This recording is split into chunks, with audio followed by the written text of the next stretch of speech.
শুনুন, তাদের কিতাবের ভিতরে আসছে এই পৃথিবীর ভিতরে এমন একজন মহামানব পৃথিবীর ভিতরে আসবে, যার প্রথম অক্ষর ম হবে, শেষ অক্ষর দ হবে। সেই মানুষটা গরুর গোশত ভোজন করবে। আর এমন একটা কিতাব তার উপরে নাজিল করা হবে, সেই কিতাবটা মতনং ভিন্নং গয়ং, পৃথিবীর কোনো মানুষের কোনো মতপথ তার ভেতরে থাকবে না। যে কিতাবটা হীরা গুহার ভেতরে নাজিল হবে, যখন ওই কিতাবটা তোমাদের কাছে আসবে, সব কিতাবগুলো দূরে নিক্ষেপ করে দিয়ে সবাই তোমরা কোরআনের সাথী হয়ে যাবে। তারা পড়ছে ঠিকই হিন্দু ভাইরা, তারা কি মানে ওই একই কায়দায় আমরা কালেমা পড়ছি, আমরা বুঝি নাই। না বুঝার কারণেই তো আমাদের উপরে এরকম মাঝে মাঝে অত্যাচার হয়। কথা বল ঠিক কিনা? বুঝি নাই কালেমা কি দাবি করতেছে। প্রিয় ভাইরা আমার, এই পৃথিবীর ভিতরে সব পয়গম্বরদের দাওয়াত এক। আজকে পৃথিবীর ভিতরে তাকায় দেখেন, আমরা মনে করছিলাম তাবলীগ জামাত একটা ভালো মানুষ, এরা নাকি কন ওই জায়গা তো মারামারি করতে করতে দুনিয়ার থেকে কয়জন বিদায় হচ্ছে? 5 জন 4 জন বিদায় হয়ে গেছে। যাই হোক, তাহলে দেখেন বেকায়দা আছে না নাই? কারণ কোরআনের আসল ব্যাখ্যা বিশ্লেষণ এখনো তার কাছে যায় নাই। বাংলাদেশের একটা দল আছে, সব দলের মধ্যে মারামারি আছে না নাই? অবশ্য আওয়ামী লীগের মধ্যে মারামারি নেই, বিএনপির মধ্যে কোন তো সত্য করে কলিজায় হাত দেখুন যে শিবিরেরা অমুক জায়গায় মারামারি করে শেষ হয়ে গেছে। হয়েছে বাংলাদেশ জামাত ইসলামের মধ্যে 14 গ্রুপ হয়ে মারামারি হয়েছে, এরকম নজির আছে। তাহলে বোঝা গেল এক দল থাকবে কিয়ামত পর্যন্ত, তারা হকের ওপরে। কথা বলেন ঠিক কিনা? এই জন্য আমরা হকটা বুঝি নাই, যার কারণেই তো এই অবস্থা। আজকে বাংলাদেশে যত পীর তত রকমের জিকির, কোন পীরের সাথে কোন পীরের জিকিরের মিল নাই, আছে নাই? আর আমাদের কথা হলো সব পয়গম্বরদের যেরকম এক, আমরাও এক জায়গায় থাকতে চাই। সব আলেম ওলামা আমরা এক জায়গায় থাকতে চাই, সব মুসলমানরা এক দল হতে চাই। কথা বলেন ঠিক কিনা? বলেন তো, এই কোরআন শরীফের ভিতরে যে নবীর নামটা বেশি বেশি করে আসছে, সেই নবীর নাম কি? না মুহাম্মদ সাল্লাল্লাহু আলাইহি ওয়াসাল্লামের নাম কোরআন শরীফের মধ্যে ডাইরেক্ট আসছে 4 জায়গা। আর সবচেয়ে বেশি যে নবীর নাম আসছে তার নাম হলো হযরত মুসা কালিমুল্লাহ। আলহামদুলিল্লাহ বলেন। এই যে কারণটা হলো কি জানেন? মুসা আলাইহিস সালাম যেখানে ফেরাউন এসেছিল সেখানে। আর এই এমন কোন কোরআন শরীফের পারা নাই যে 30 পারার মধ্যে ফেরাউনের আলোচনা করা হয় নাই। তার কারণ হলো কিয়ামত পর্যন্ত মুসা আলাইহিস সালাম আর আসবেন না, ফেরাউন আর আসবেন না, কিন্তু ফেরাউনের সাথী লাঠিগুলো কিয়ামত পর্যন্ত আসতেই থাকবে। আর ফেরাউনের মতো এত বড় হাইব্রিড শয়তান, হাইব্রিড কাফের কিয়ামত পর্যন্ত আর একটাও আসবে না, এটা বোঝা লাগবে। তো মুসা আলাইহিস সালাম তিনি মানুষদেরকে তাবলীগের দাওয়াত দিচ্ছিলেন। আল্লাহ পাক ডাক দিয়ে বলে এভাবে দাওয়াত দিলে চলবে না। বলে আল্লাহ কেমনে দিব? বলে এখান থেকে চলে দাও, ইযহাব ইলা ফিরআউন ইন্নাহু তাগা, সে তো সীমা লঙ্ঘন করেছে, যাও আগে তার কাছে যা কালেমার দাওয়াত দাও। মুসা আলাইহিস সালাম বলেন, আল্লাহ আমি কেমনে যাই? তার আছে সৈন্য সামন্ত আছে, টেন গান আছে, পিস্তল আছে, বোমা আছে, এগুলো আছে, আমি কেমনে যাব তার কাছে? এই কথা কি মুসা নবী বলছিল ভাই? তিনি কথা বলেন নাই, তিনি একটা দোয়া পড়েছিলেন সেই সময়। সেই দোয়াটা আমাদের সবার মুখস্থ আছে, পড়েন সেই দোয়াটা, পড়েন আমার সাথে, পড়েন সবাই। বিসমিল্লাহির রহমানির রহিম। রব্বি শরহ লি সাদরি ওয়া ইয়াসসির লি আমরি। বলেন আল্লাহু আকবার। মুসা পয়গম্বর ডাকতে বললেন, আল্লাহ আমি তোমার কাছে টেন গান চাই না, লোকজন চাই না, পিস্তল চাই না, বোমা চাই না। আমার জিহ্বার ভেতরে যে জড়তাটা আছে, জড়তাটা তুমি দূর করে দাও, আর আমার বক্ষটাকে তুমি আল্লাহ প্রসারিত করে দাও। এই দোয়া করে মুসা পয়গম্বর যাওয়া শুরু করে দিলেন। ফেরাউনের কাছে রাশি ভাষণে যা বলতেছে, ফেরাউন তুমি পড়ে নাও কুলু লা ইলাহা ইল্লাল্লাহ। বলার সাথে সাথে ফেরাউন বলতেছে, বাহ সুন্দর কালেমার দাওয়াত নিয়ে আসছো, আসো তুমি আর আমি দুইজন মিলে পোলাও কোরমা বিরিয়ানি খাই। এই কথা কি ফেরাউন বলছিল ভাই? ফেরাউন দেখেন কালেমা বুঝেছে, যে আজকের মুসলমানরা বুঝি নাই। ফেরাউন সঙ্গে সঙ্গে ডাক দেয়া বলেন, ক্বালাম লা ইনতাখাযতা ইলাহান গায়রি লা আজআলান্নাকা মিনাল মাসজুনিন। ক্বালা লা ইনতাখাযতা ইলাহান গায়রি, আমি জানি না আমার চাইতে বড় রব, বড় স্রষ্টা, বড় বিধানদাতা, বড় হুকুমদাতা, বড় আইনদাতা এই পৃথিবীর ভিতরে আর কে আছে? তুমি যদি দাবি করো আল্লাহ আছে, রব আছে, স্রষ্টা আছে, বিধানদাতা আছে, হুকুমদাতা আছে, তাহলে তুমি শুনে নাও, লা আজআলান্নাকা মিনাল মাসজুনিন। ওই যে জেলখানা দেখতেছো, আমি কিন্তু তোমার জেলখানার ভিতর ঢুকাইয়া দিব। তাহলে জেলখানার ভয় দেখাই কে? ফেরাউন। আর মুসা পয়গম্বর ভয় পাচ্ছে। তো এখন যেরকম জেলখানার ভয় যদি আপনাকে না দেখায় তাহলে আপনি কেমন দাওয়াত দিলেন? কথা বল ঠিক কিনা? আর ফেরাউনরা সব সময় জেলখানারই ভয় দেখায়, তবে আয়না ঘর তখন ছিল না, এখনকার সরকার আয়না ঘর বানাইছিল। কথা বল ঠিক কিনা? সুতরাং সাবধান হয়ে যান, এই কাজগুলো করেন না। বিপদে পড়ছে ফেরাউন, আপনারাও বিপদে পড়ে যাবেন। আপনারা একটা উদাহরণ দিলে বুঝতে পারবেন, সেটা হলো ওই এক সময় আমি ছোটবেলায় দেখছি ওই যে গাছ কাটে করাত দেয়, এরকম করে নিচে থেকে দুইজন দেয় আর উপরে থেকে একজন তোলে না, জঙ্গলের মধ্যে যখন তোলে এরকম করে দিতে দিতে হঠাৎ করে জঙ্গলের ভেতর আছে বানর কিন্তু সাংঘাতিক একটা প্রাণী। এর কিন্তু প্রথম খালি চোখ দিয়ে সামনের দিকে দেখে পিছনের দিকে কোনো খেয়াল করে না, আর দারুণ ব্রেনিয়ান। কথা কন ঠিক কিনা? এই বানর উপরের থেকে গাছের থেকে দেখতেছে, বা ভালোই তো খেলিচ্ছ তোরা, একবার নিচের দিকে দিস আবার তুলিস, তোরা আগে যা আমরাও খেলবো। তো ওই মাঝে মধ্যে ওই কি বলে ওটা, ওই যারা কাঠুরিয়া নাকি, ওই কাঠুরিয়া ওই করার দেন তোলে আর নামায়, তোরা ওই মাঝে মধ্যে গাছ কাটে আর এত বড় বড় বাটাম এর ভিতর দিয়ে হাতুর দিয়ে বাড়ি দেয়। কি দেয় না ভাই? কি ওটা কি বলেন? কচি। মানে ওটা দেয় কিসের জন্য? যাতে ভাগ হয়ে যায়। তার একটু কাটে আর একটু দেয়, এরকম বানর ওটাও দেখতেছিস, বাহ ভারী তো খেলতেছিস তোরা। আবার বাড়ি এসো মাঝে মধ্যে, তো যখন আসরের নামাজের আজান দিয়েছে ওরা তো সন্ধ্যের দিকে বাড়ি বিলে চলে যাবে, বানর ওপর থেকে দেখতেছে। তো ওরা করারটা বের করে নিয়ে ওরা বাড়ির দিকে চলে গেছে। বান্দর ওখান থেকে লাভ দিয়ে নিচে নামছে, নামে দেখতেছে যে বা ভারী তোরে, ওই যে খিলটা দেখছে, এটা কি বলেন? কচি। ওর এরকম করে নড়াচ্ছে, যে নড়াতে নড়াতে নড়াতে ওর চিন্তা করেন যে ওর ন্যাসটা কোন জায়গায়। ন্যাসটা ওই যে গাছ কাটে যে ফাঁকা রাখছিল ওই নিচ দিয়া ন্যাসটা ফাঁকা দিয়ে ওই নিচ দিয়ে চলে গেছে। ও আর টের পায় নাই, এরকম করে পচি ওটা দিতে দিতে দিতে দিতে বাটামটা ফস করে উপর দিয়ে তুলে ফেলে দিচ্ছে। যেই তুলে ফেলে দিচ্ছে মাঝখান দিয়া ওই যে ন্যাসটা নিচের দিকে চলে গেছে। বুঝতে পারছেন আমার কথা? যখন নিচ দিকে চলে গেছে ও তখন চিল্লাচিল্লি শুরু করে দিয়েছে, এখন উঠতেও পারছে না, বসতেও পারতেছি না। কথা কন ঠিক কিনা? আমার দেশের বাংলাদেশের আওয়ামী লীগের অবস্থাও ঠিক তাই হয়ে গেছে। যারা ইন্ডিয়ায় পালা চলে গেছে তারা আর বাংলাদেশে ঢুকতে পারতেছে না। কথা কন ঠিক কিনা? আর যারা বাংলাদেশে আছে তাদেরকে খুঁজেও পাওয়া যাচ্ছে না ভর্তা করে খাওয়ার জন্য। আপনারা 15 বছর যা করছেন আমাদের, একেবারে কোরআন আর ইসলাম, আলেম ওলামা মুসলমানের যা ক্ষতি করছে ইবলিশও অত ক্ষতি করে নাই। কথা বল ঠিক কিনা? এখন তারা কঠিন বিপদের মধ্যে পড়ছে। আর আমাকে কয়, হুজুর আপনারা এতই কথা বলেন, 15 বছর জেল তেল খাটিয়া আবার তুমি আয়না ঘরের মধ্যে ঢুকলে তোমার লজ্জা করে না? কথায় আমরা তো খালি কথা বলতেছি, তোমাদের নেতা তো বলেছিল যে যেদিন আমরা ক্ষমতা ছেড়ে দিব 10 লাখ মানুষ আওয়ামী লীগ মরে সাফ। একটা মানুষ কোনো লোক মারছে? মারে নাই। ইসলাম তা বলে না। তোমরা যা করছো কিয়ামতের দিনও বিচার হবে, দুনিয়াতেও তোমরা শাস্তি পাচ্ছ। কথা বলেন ঠিক কিনা? সেই জন্য এদের বানর যেরকম অবস্থা হয়ে গেছে এদের এই অবস্থা হয়ে গেছে। সুতরাং এই কাজগুলো করেন না। কেউ কেউ বলতেছে যে প্রধানমন্ত্রী খালি আসলো বলে করছে, সাবেক প্রধানমন্ত্রী হাসিনা খালি আসতেছে, অত পাগল হাসিনা হয়নি। হাসিনা অত পাগল হয় নাই, কারণ হাসিনা জানে যে আসলে কি হবে। কথা কন ঠিক কিনা? তা আমি এখন বললাম যে শোনো, ইঁদুর মারা, ওই যে খুব দেখছো ইঁদুর মারা না, কি বলেন ওটা, যন্ত্র নাকি? হ্যাঁ, ফাটল, কেসি গলা, আমি যেটা বুঝি সেটাই বোঝেন আপনারাও, তাই হোক। ওই যে যন্ত্র আছে কেসি গল, ওটার মধ্যে খালি দিয়ে থয়, আর ওর মধ্যে চালাকি করে কিছু লোকজন আলু দেয় কি দেয় না, যে খালি ঘুরতে ঘুরতে খালি ঢোকাটা দেখ কি হয়। তো হাসিনাও জানে যে যদি আমি বাংলাদেশের সীমানায় খালি পাও রাখি তাহলে অবশ্যই আমাকে ইন্দুরের মতো আয়না ঘরের মধ্যে ঢোকাবি। কথা কন ঠিক কিনা? সুতরাং ও চিন্তা আর করেন না। যা করছেন আপনারা একবারে দেশের তো 12টা বাজাচ্ছেন, তারপরে আপনারাও আলেম ওলামা মুসলমানরা কথা বলতে পারে নাই। কথা বল ঠিক কিনা? সুতরাং আর কাজ করা যাবে না। প্রিয় ভাইরা আমার, এখন শোনেন, মুসা আলাইহিস সালামকে বাধা দিল কে? ফেরাউন। আমাদেরও বাধা দেয় কি দেয় না? দেয়। তাহলে বোঝা গেল এখনো ফেরাউন, নব্য ফেরাউন এখনো পৃথিবীর ভেতরে আছে না নাই? এটা বোঝা লাগবে। যাই হোক, মুসা আলাইহিস, প্রিয় হাজিরিন, তো মুসা আলাইহিস সালাম বলেন, আল্লাহ তুমিও এক ইলা। আর এখানে এই ফেরাউন মিশরে রাষ্ট্র পেয়েছে, রাষ্ট্র ক্ষমতার চেয়ারে বসছে, সেও বলতেছে আমি এক ইলা। আসলে 2 ইলা হলে ঝগড়া হবে না? হবে না? হবে না। দুটা যদি আল্লাহ হয় তাহলে একজন বলে আজকে পূর্ব দিক থেকে সূর্য তুলবো, আর একজন বলো না আমি উত্তর দিক থেকে তুলবো। ঝগড়া হবে না? হবে না। এমনি 2 জন স্বামী স্ত্রী যদি হয় মেলে না, তো ইলা যদি 2টা হয় তাহলে ঝগড়া হবে না? কথা বলেন ঠিক কিনা?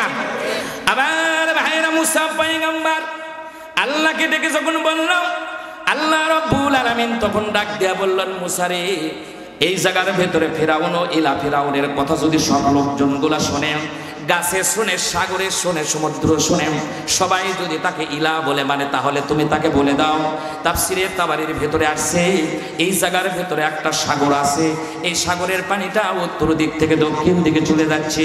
সে কেমন রব, কেমন বিধানদাতা, এই সাগরের পানিটা সে যেন উত্তর দিকে ঘুরে দেয়।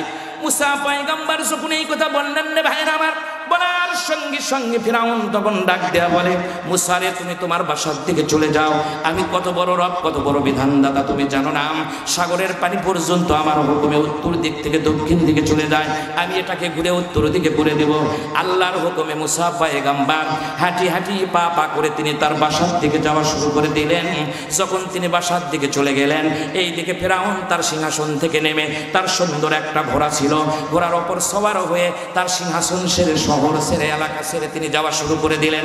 চতুর্দিকে শুধু ভাইরা আমার পাহাড় আর পাহাড়, বালু আর বালু। এই ফিরাউন চতুর্দিকে তাকায়া দেখে, দেখি তো কোনো মানুষজন দেখা যায় নাকি? চতুর্দিকে তাকায়া দেখে, না না কোনো মানুষজন কিছুই দেখা যায় না। এমন সময় ওই ফিরাউন ঘোড়ার পৃষ্ঠের থেকে পাহাড়ের পাদদেশে নেমে সিজদায় পড়ে তিনি আল্লাহর কাছে কান্নাকাটি শুরু করে দিলেন।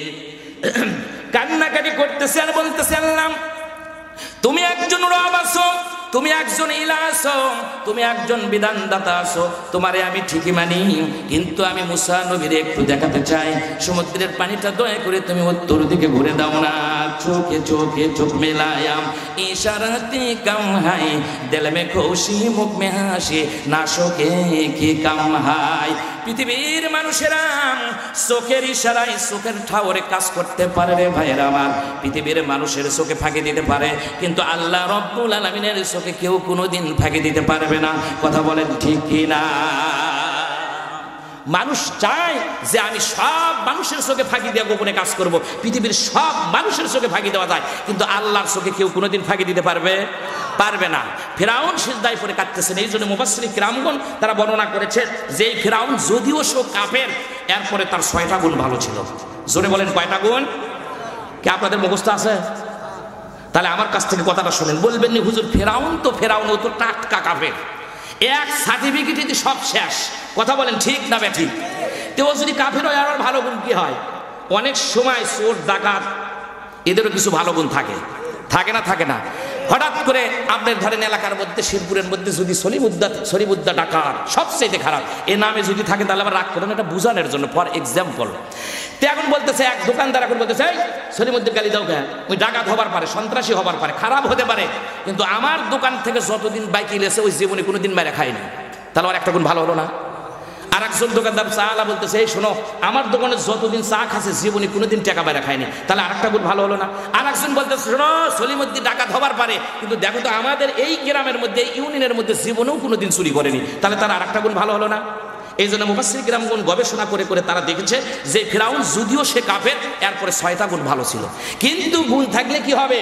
এর ভেতরে 1 নাম্বার যে জিনিস, সেই জিনিস ছিল না। 1 নাম্বার হলো কালেমা, লা ইলাহা ইল্লাল্লাহ। এই তাওহীদটা তার ভেতরে ছিল না। 1 লেখে যদি ডান দিকে শূন্য দেন, তাহলে 1-এর দাম বাড়ে না কমে?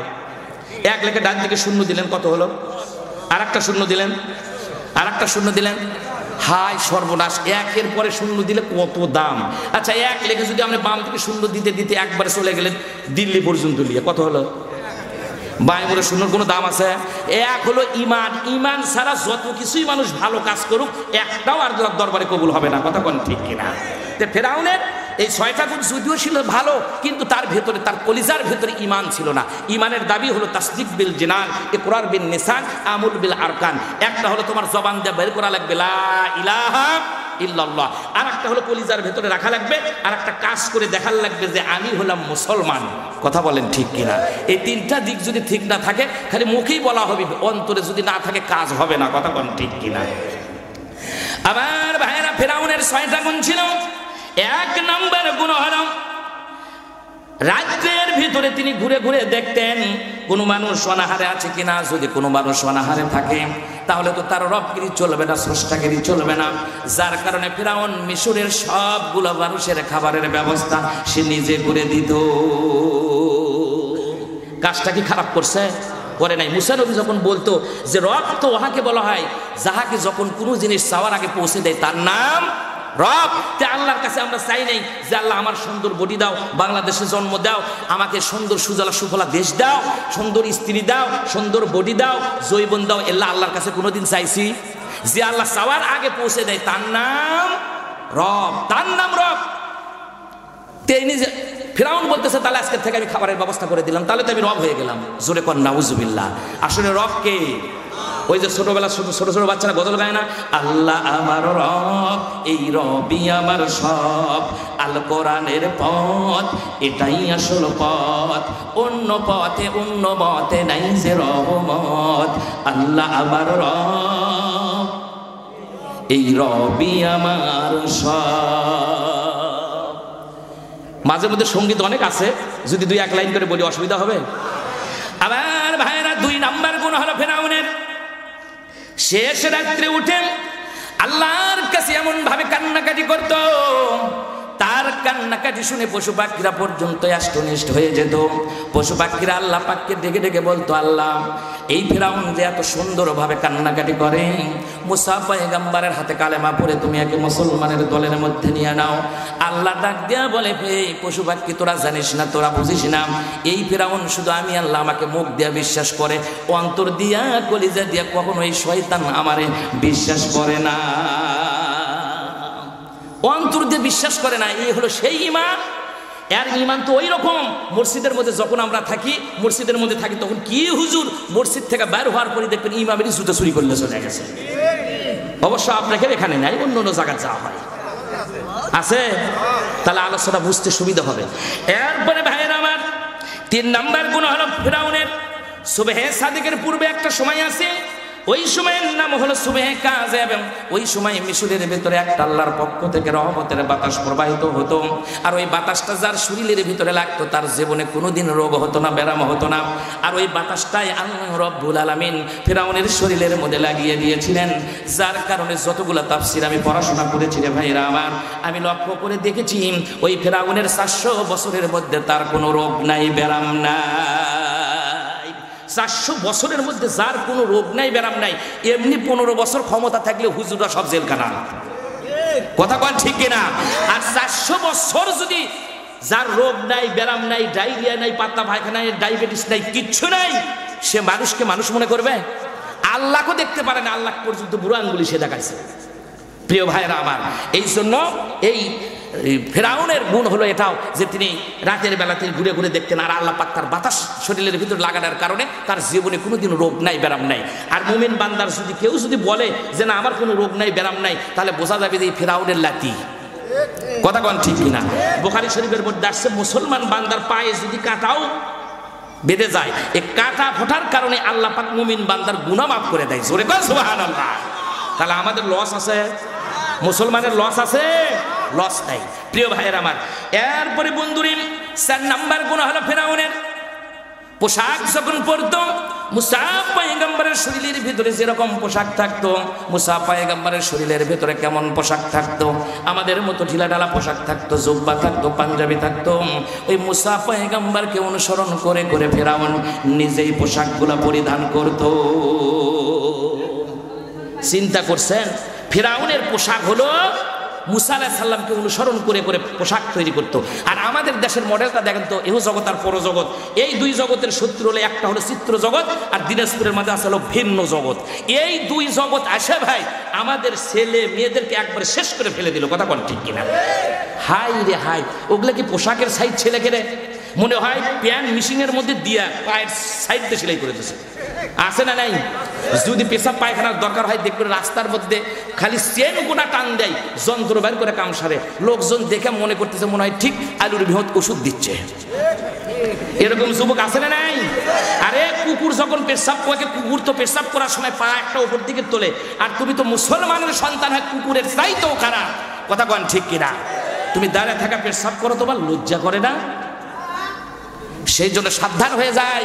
ও যুবকেরা, তোমরা কেন এরকম করলে? আজকে তো বিজ্ঞান প্রমাণ করে দেখেছে, যারা দাঁড়িয়ে দাঁড়িয়ে পেশাব করে তাদের কিডনি তত তাড়াতাড়ি ড্যামেজ হয়ে যায়, নষ্ট হয়ে যায়। সুতরাং দাঁড়িয়ে পেশাব করা যাবে না।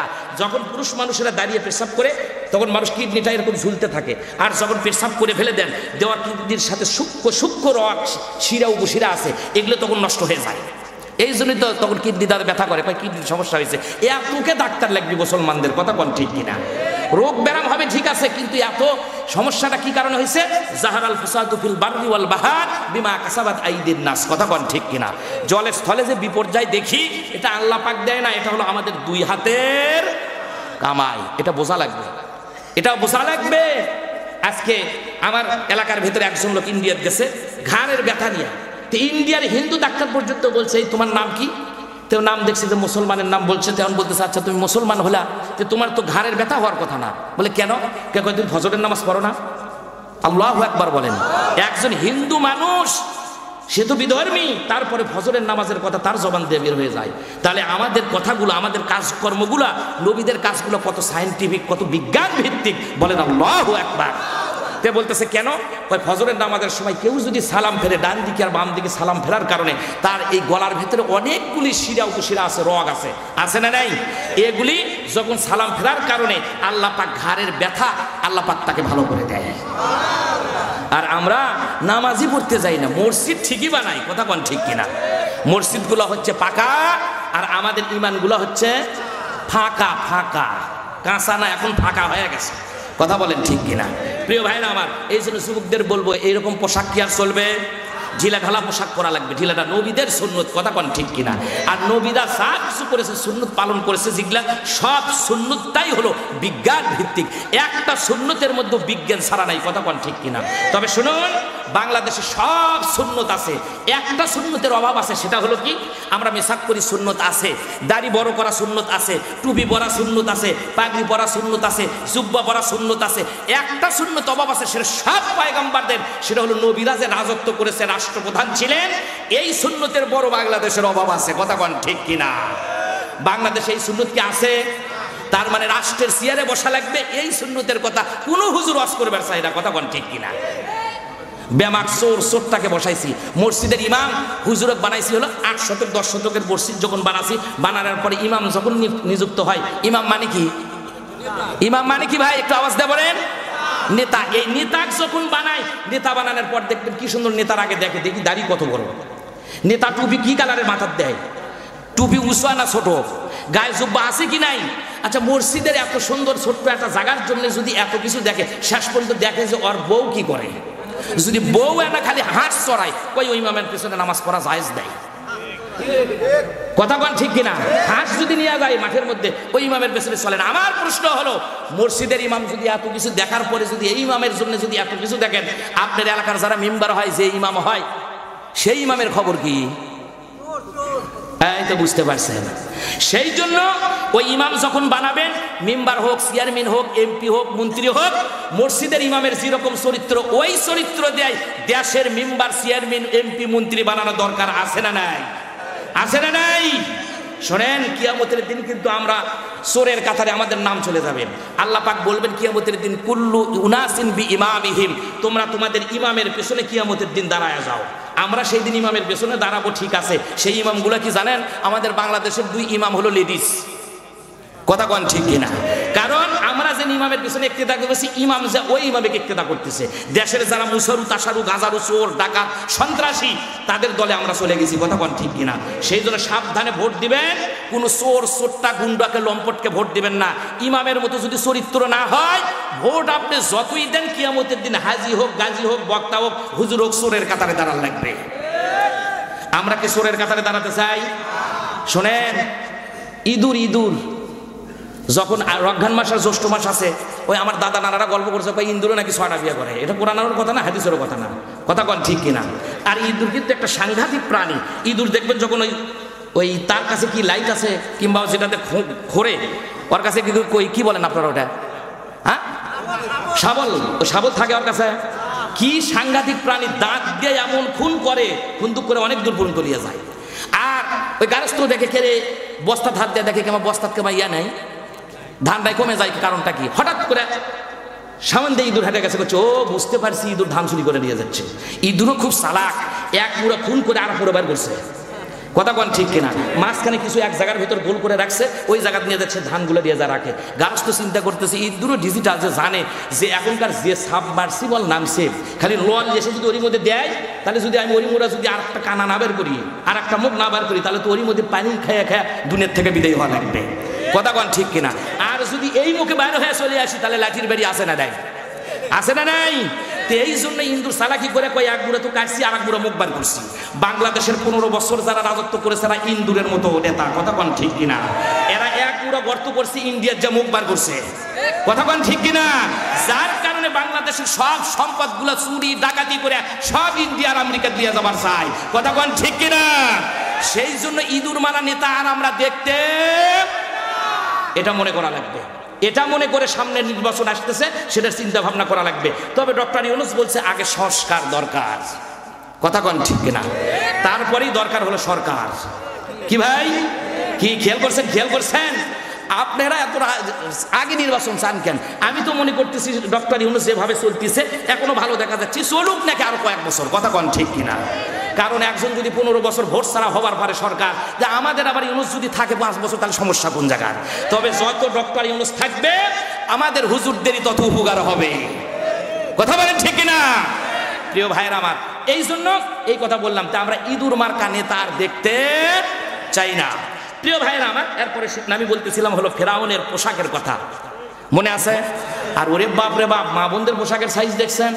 আপনাদের এলাকার মা বোনটা তো ভালো, যখন প্রাইমারির যে বেটি পড়ে তখন খুব ঢাকা ঢুকে স্কুলে যায়, যেই না হাই স্কুলে ওঠে তখন দেয় হলো এরকম করে বেতন। কথা কোন ঠিক কিনা? যেই না কলেজে ভর্তি হচ্ছে তখন হলো পাতলা ওড়না, যেই বিশ্ববিদ্যালয়ে ভর্তি হয় তখন হাফ প্যান্ট আর ফতুয়া। যে যত শিক্ষিত হয় তার পোশাক ততই ছোট হয়। মা, তোমার জীবন তুমি নষ্ট করতেছো। কথা বলেন ঠিক কিনা?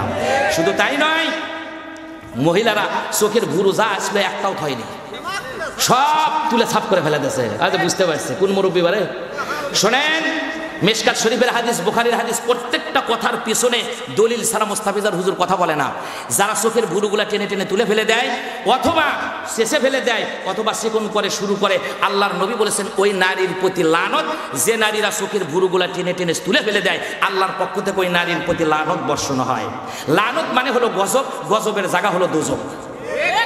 এখন মা বোনরা হিসাব করে দেখেন, আপনারা জান্নাতে যাবেন না জাহান্নামে যাবেন? কোথায় যাবে? মা, আমি পারলাম না, আমি জান্নাত আর বেহেশত একই জিনিস, আর আপনার এলাকার লোকজনগুলো আলেম ওলামারা বলছে জাহান্নামে যাবে। বুখারী শরীফ আর মিশকাত শরীফের অনুযায়ী আপনারা জাহান্নামের দিকে চলে যাচ্ছেন। কথা কোন ঠিক কিনা? তবে শোনেন, এটা নিয়েও বিজ্ঞানীরা গবেষণা করে দেখছে যে 1450 বছর আগে মুহাম্মদ সাল্লাল্লাহু আলাইহি সাল্লাম কেন এই ভুরু কাটাগুলো নিষেধ করে দিয়েছেন। এখন বিজ্ঞানীরা প্রমাণ করে দেখলো, ডাক্তাররা টিম গঠন করে তারা দেখলো যে সকল নারীরা চোখের ভুরুগুলা টেনে টেনে তুলে ফেলে দেয়, আর যারা চোখের এই ভুরুগুলা টেনে তোলে অথবা শেষে ফেলে দেয়, এদের ব্রেনের ক্ষতি হয়, এরা শেষ পর্যন্ত তারা অন্ধ হয়ে যায়, শেষ পর্যন্ত তারা পাগলি হয়ে যায়। তাহলে মুহাম্মদ সাল্লাল্লাহু আলাইহি সাল্লামের প্রত্যেকটা কথাই হলো সায়েন্টিফিক, বিজ্ঞান ভিত্তিক। কথা বলেন ঠিক কিনা?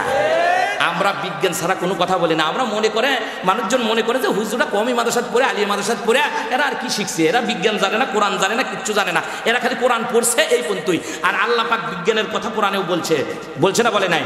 আল্লাহ বলছে ইয়াসিন ওয়াল কুরআনিল হাকিম। আল্লাহ বলছেন আমি বিজ্ঞানময় কোরআনের শপথ করে বলতেছি। বলেন আল্লাহু আকবার। তাহলে কোরআন শরীফের মধ্যে বিজ্ঞান আছে না নাই? আজকের থেকে হয়তো 50 বছর পর এটাই প্রমাণিত হবে, ইহুদি হোক, খ্রিস্টান হোক, নাসারা হোক, বৌদ্ধ হোক, ওরা কোরআন দিয়ে তাদের জীবনটা সাজিয়ে ফেলে দিবে। কথা কোন ঠিক কিনা? কারণ সব কথাগুলো তার প্রমাণ করে করে দেখতেছে না মুহাম্মদ সাল্লাল্লাহু আলাইহি সাল্লাম যতগুলো কথা বলেছে সব কথা এগুলোই বিজ্ঞান ভিত্তিক। প্রিয় ভাইয়েরা আমার, আমি বলতেছিলাম হলো পোশাকের কথা। যে বেটি চোখের ভুলুগুলো তুলে ফেলে দেয়, চোখের উপরে চালাকি করে কি জানি লাল লাগাইছে, মুখের ভেতর দিয়েছে লিপস্টিক, বাপরে আর আব্বা কয় না, বাপরে এখন কয় ডেডি। ওরা হয়ে গেছে টেডি, ওদেরকে ঠিক করার জন্য মুস্তাফিজার হুজুর হলো রেডি। কথা কোন ঠিক কিনা? আচ্ছা, সত্য করে একটা কথা বলেন তো, যে বেটি চোখের ভুরুগুলো তুলে ফেলে দেয়, চোখের উপরে কি করে লাল কিছু লাগায়, লাগানোর সাথে ওদের চেহারা আর বানরের চেহারা, চোখ মুখগুলো এক দেখা যায়। কথা কোন ঠিক কিনা? ঠিক তো বললেন। বলে হুজুর আর দলিল কি? দলিল হলো, আসেন দলিল নেন। কি বলবো? নবীজি বলেছেন ওয়ান আবি মালিক আশআরী রাদিয়াল্লাহু তাআলা আনহু قال قال رسول الله صلى الله عليه وسلم لا يشربن الناس من امه الخمر ويسمونها بغير اسمها يذاب لغوسهم بالماذب والمغيرين يكسبهم الله بهم العرض ويجعل منهم القردة والخنازير رواه ابن ماجه বলেন আল্লাহু আকবার নবীর সাহাবী আবু মালিক আশআরী রাদিয়াল্লাহু তাআলা বলেন আল্লাহর পয়গম্বর কেঁদে উঠে বলেছিলেন লা ইয়াশরাবান্নান নাসু মিন উম্মাতিল খামরি ওয়াসাম্মুনাহা বিগাইরি ইসমিহা কিয়ামতের পূর্বে আমার উম্মতদের ভেতরে কিছু উম্মত থাকবে তারা মদ পান করবে বিগাইরি ইসমিহা মদকে তারা ভিন্ন ভিন্ন নাম দিয়ে বলবে এখন যারা মদ খায় তারা কিন্তু মদের নাম মদ বলে না মদের নাম রাখছে হলো এলকা ভেলকা ডাল ডুল ইয়াবা কথা কোন ঠিক কিনা নবীর কথা কি সত্য না মিথ্যা রে ভাইরা আমার এই জন্য আর কি হবে আর এদের চোখের সামনে গান বাদ্যযন্ত্র যখন বাজানো হবে নবী বলেন তখন আল্লাহ পাক ভূমিকম্প দিবে জমি ধসে যাবে আর কতকগুলো মানুষের চেহারা কেরা দাতান হওয়া খানাদের কতকগুলো মানুষের চেহারা বানরার শুকুরের মতো হয়ে যাবে আল্লাহর নবী যেদিন এই হাদিসটা বললেন বলে পয়গম্বর চোখের থেকে পানিগুলো টস টস করে ছেড়ে দিয়েছেন সাহাবীরা জিজ্ঞাসা করলেন ইয়া রাসূলুল্লাহ ইয়া হাবিবাল্লাহ আপনি নিজে হাদিস বর্ণনা করেন আবার চোখের থেকে পানিগুলো আপনি কেন ছাড়তেছেন ডাক দেয়া বলে সাহাবীরা রে আমি যা জানি তোমরা তা জানো না আমি যা দেখি তোমরা তা দেখো না কিয়ামতের আগে আমার উম্মতদের চেহারা যদি বানরার শুকুরের মতো হয়ে যায় আমি কিয়ামতের দিন আল্লাহর কাছে কেমনে বলবো এগুলি হলো আমার উম্মত আল্লাহর নবীর কথা শুনে আল্লাহর পয়গম্বর যখন চোখের পানিগুলো ফেলে দেয় ওই টাইমে জিবরাইল এসে নবীকে জানায় বলে হুজুর আপনার যারা উম্মত হবে তাদের চেহারা আল্লাহ পাক বানরার শুকুরের মতো করবে না আপনার উম্মতেরাই নিজেদের চেহারাগুলো কাটছাট করে তারা বানরার শুকুরের মতো হয়ে যাবে আমরা আল্লাহ পাক আমাদের বানাচ্ছে না নবীর খাতিরে তাছাড়া আগের জামানার উম্মতের চেহারা বানর হয়ে গেছে কেউ বুইসাব হয়ে গেছে কেউ ভাল্লুক হয়ে গেছে কথা কোন ঠিক কিনা কিন্তু আমরা শেষ নবীর উম্মত হওয়ার কারণে আমাদের চেহারা আল্লাহ বানরার শুকুরের মতো বানাচ্ছে না কিন্তু আমরাই নিজেদের চেহারাগুলো বিভিন্ন রকমের দিবস যখন আসে তখন আমাদের কুকুরের মুখোশ পরি তার মানে আমরা বুঝাতে চাই আমরা আর মানুষ থাকতে চাই না কুকুর হতে চাই এরকম লোক আছে না নাই সুতরাং এই কাজগুলো করা যাবে না আমার ভাইয়েরা অনেক কথা বললাম এখন শুনেন 5 নম্বর হলো মনে আছে আপনাদের ফেরাউনের কয় নম্বর গুণ 6টার ভিতরে 4টা চলে গেল এখন কয় নম্বর 5 নম্বর গুণ হলো ভাইরা আমার লোকজনকে ডাক দেয়া বলতাম লোকজন তোমরা শোনো এই দেশের ভিতরে যতগুলা ইতিম আছে ইতিমদের জন্য কোনো চিন্তা করা লাগবে না ভাবনা করা লাগবে না সবগুলা ইতিমদের জন্য আমি ফেরাউন সবার খাবার পরার সব ব্যবস্থা করে দিব কাজটাকে খারাপ করছে করে নাই এতিমদের জন্য খাবারের ব্যবস্থা করে দিয়েছে সে আমার ভাইয়েরা 6 নম্বর হলো লোকজনকে ডাক দেয়া বলতো লোকজন তোমরা শোনো তোমাদের বাসার ভেতরে যাদের মা আছে খবরদার তোমরা বাপ মার সেবা করবে না আর ফেরাউন যখন একটু সুযোগ পেত তার সিংহাসন থেকে নেমে দৌড় দিয়ে যে সে তার মায়ের সেবা করত খিদমতে মা দরফেদার কোন সুবেশাম খিদমতে মা দরফেদার কোন সুবেশাম তাকে বাসি দরদে আলমনি কুনাম খিদমতে মা দরফেদার কোন ইখতিয়ার তাকে বাসি দরদে আলম বখতিয়ার কবিও বলেছেন ও দুনিয়ার মানুষ তুমি যদি তোমার নামটা ইতিহাসের পাতায় স্বর্ণ অক্ষরে লিখতে চাও তাহলে সকাল থেকে সন্ধ্যা পর্যন্ত তুমি তোমার বাপ মার সেবা করবা যদি তোমার বাপ মার সেবাটা তুমি করতে পারো আল্লাহ রাব্বুল আলামিন তোমার নামটা ইতিহাসের পাতায় স্বর্ণ অক্ষরে লিখে দিবে আর এখনকার যুবকেরা বাপ মার সেবা করতে চায় বাপ মার সেবা করতে চায় না কি এক বউ বাড়ি নিয়ে আসলাম আমরা খালি ঘনোর পেনর করতে করছে কি হসে বাড়ির জালিল টানা করছে না তোমার ভাত খাবো না কে তুমি যদি ভেনু না হও জুদো না হও তাহলে তোমার সংসার হবে না এরকম আর জাইল মার্কা বউ আছে না নাই অবশ্য হোসনাবাদ নাই এই এলাকার মা বোনরা ভালো ও যুবক শুনে নাও কথা কি গান বার করছে বাপরে একটা চশমা কিনা দে মায়েরে একটা চশমা কিনা দে কিনা কে ওই গানটা যদি খালি ঘুরে একটু বানাতো বাপরে একটা কোরআন কিনা দে মায়েরে একটা হাদিস কিনা দে তারা দুইজনে যে বুড়া তোরা কোরআন হাদিস শোনা কিছুদিনই পরে তারা মইরা যাবি রে বাপরে একটা কোরআন কিনা দে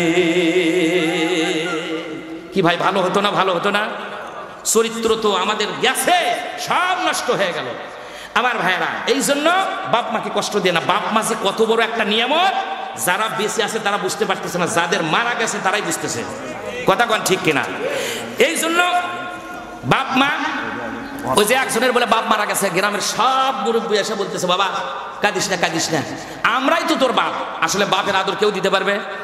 কিছুদিন পরে তার মা মারা গেছে, গ্রামের সব মুরব্বী মহিলা এসে বলতেছে বাবা কাঁদিস রে, কাঁদিস না রে, আমরাই তোর মা। মায়ের আদর কেউ দিতে পারবে? কিছুদিন পরে বেচারার বউ মরে গেছে, গ্রামের কোনো মেয়ে সলপাল এসে কয় না যে আমরাই তোর বউ। আরে হাসলেন তো, হাসার উদ্দেশ্য নাই, তার উদ্দেশ্যটা কি এটা আগে চিন্তা করে। তার কারণ হলো কি, এটার দ্বারা কি বোঝাতে চাচ্ছে, সেটা হলো এই যে বাপ মা যদি একবার মরে যায়, কিয়ামত পর্যন্ত কাঁদলেও বাপ মা পাওয়া যায় না। আর তুমি যদি পুরুষ মানুষ হও, সকালবেলা যদি বউ মরে যায়, বিকেল বেলায় তুমি বিয়ে করতে পারবা। কথা বল ঠিক কিনা? মা বোনটা করছে আর জাইল মার্কা হুজুর কেটে দেওয়া দিচ্ছে রে। কথা কন ঠিক কিনা?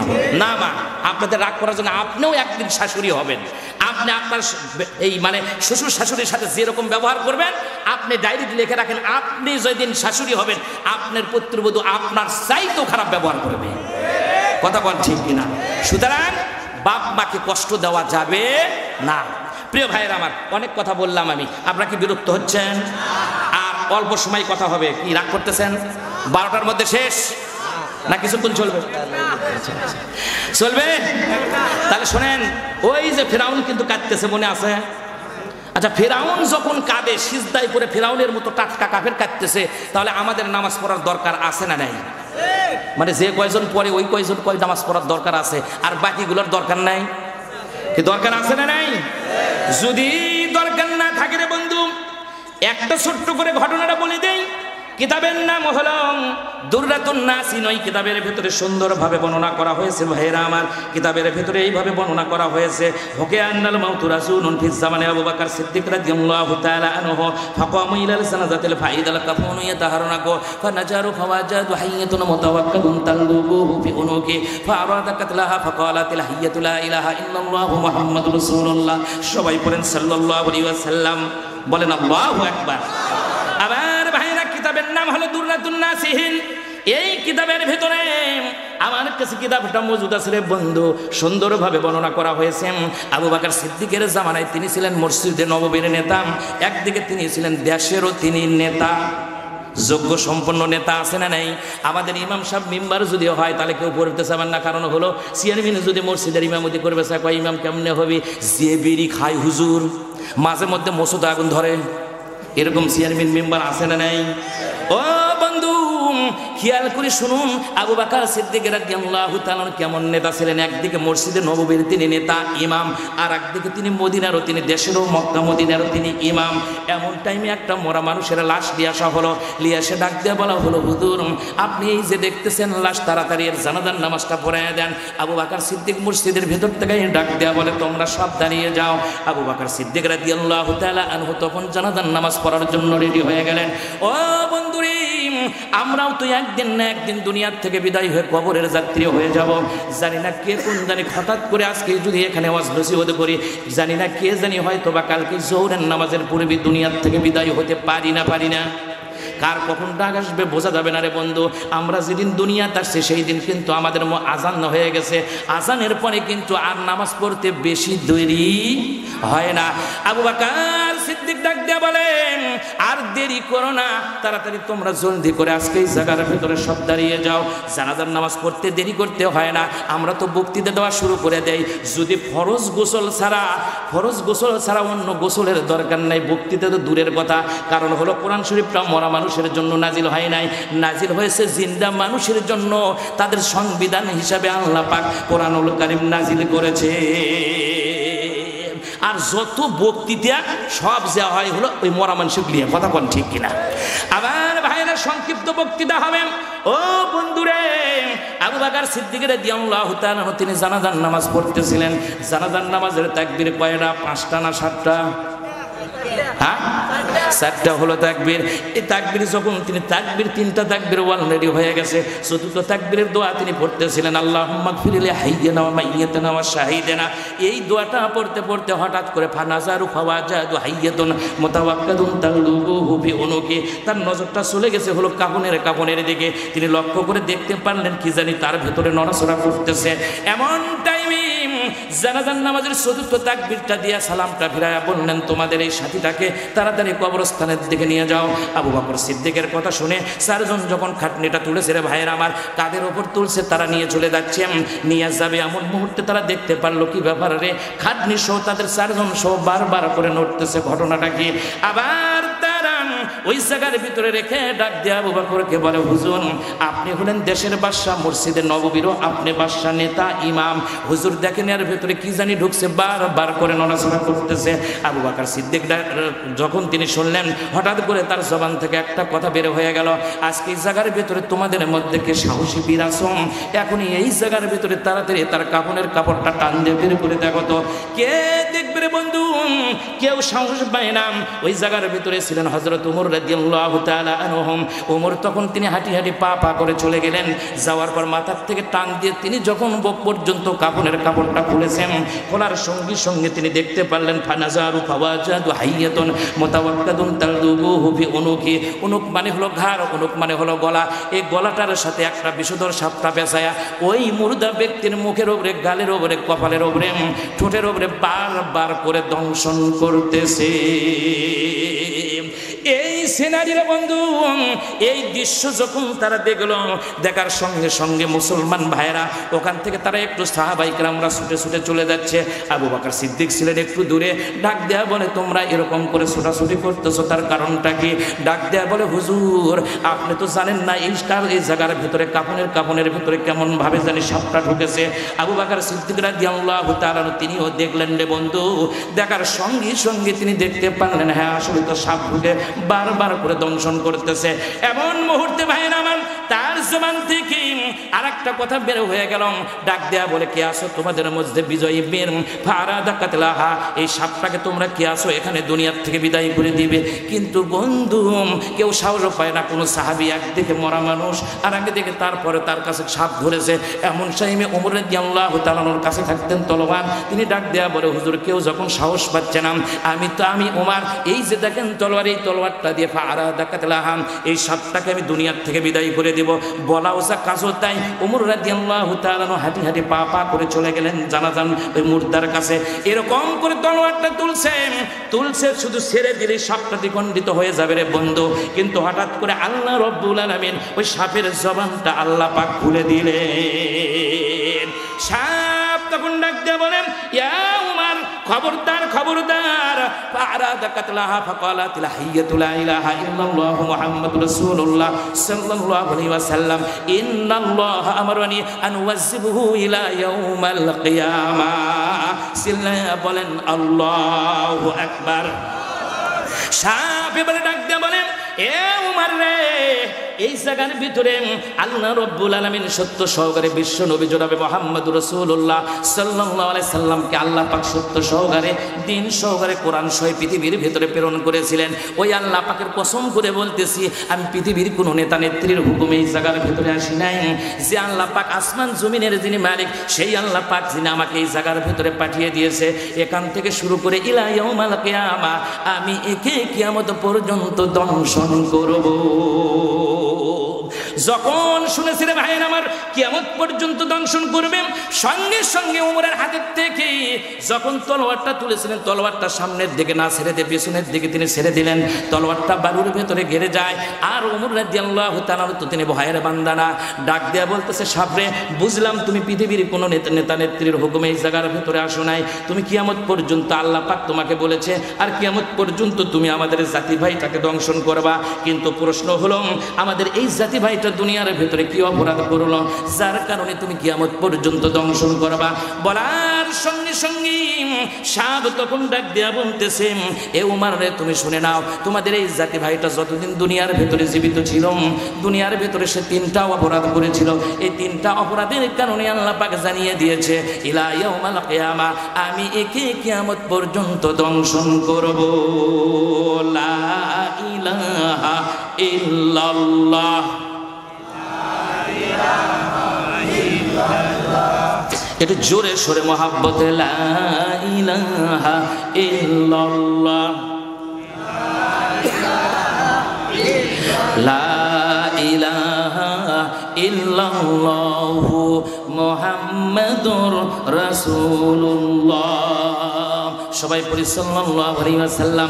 আমার ভাইরা একটু মনোযোগ দিয়ে শুনেন, আমি কিন্তু না রেখে আসছি রে ভাইরা, আমার ফেরাউন কিন্তু সিজদায় পড়ে কাঁদতেছে, আপনাদের মনে আছে?